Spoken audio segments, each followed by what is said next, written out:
بسم الله الرحمن الرحیم.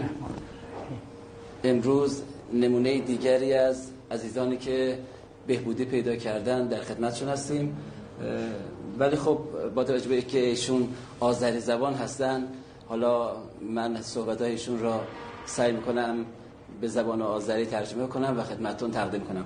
حاج آقا چه خوش گردید. سلام عزیز الله. حالا گردید. سرابتان.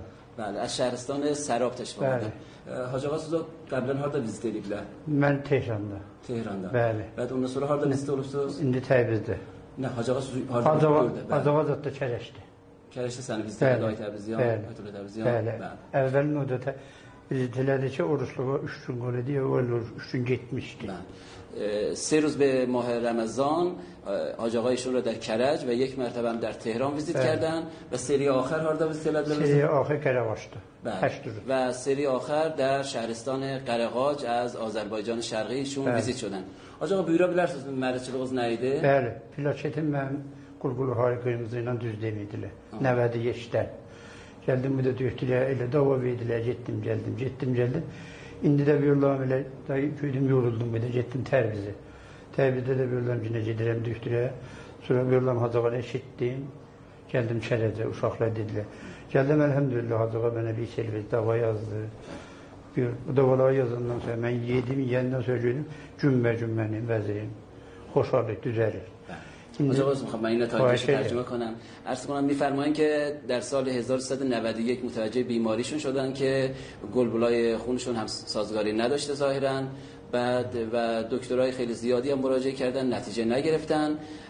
بعد متوجه شدن که حضرت آیت الله تبریزیان دارن ویزیت میکنن، مراجعه میکنن. بعد حاج آقا مراجعه از حاج آقا داروlar مصرف elədi, نتیجه tutdu. Bəli. Əlan da tutmuşam, xoşam gəlmişəm burada. Nə əlan nə oldu? Əlan mənim yiyəmdə su var idi.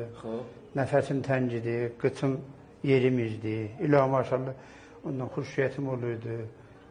رودندن گان جدیدی الا ماشاءالله. بله. همونجوری که میفرمایند ریه‌هاشون آب آورده بوده، مشکل توان راه رفتن نداشتن و احتمالاً خونریزی هم داشتن و همه اینا الحمدلله با داروهای طب اسلامی بهتر شده. بله.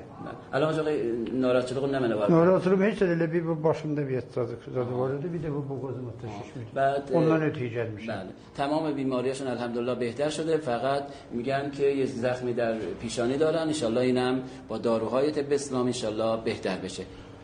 خب حاج آقا ممنونم. زحمت الله عزیز olsun. Bir dünya təşəkkür edirəm. Məhəbbətinizdən çox.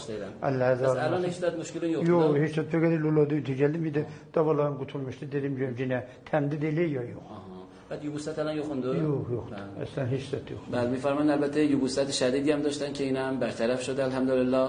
ما خدا رو شاکریم که بیمارا با داروهای طب اسلامی صحت و سلامتی کامل را به دست میارن. ان شاء الله که همیشه سلامت الله عزیز olsun. Çox məmnun, təşəkkür.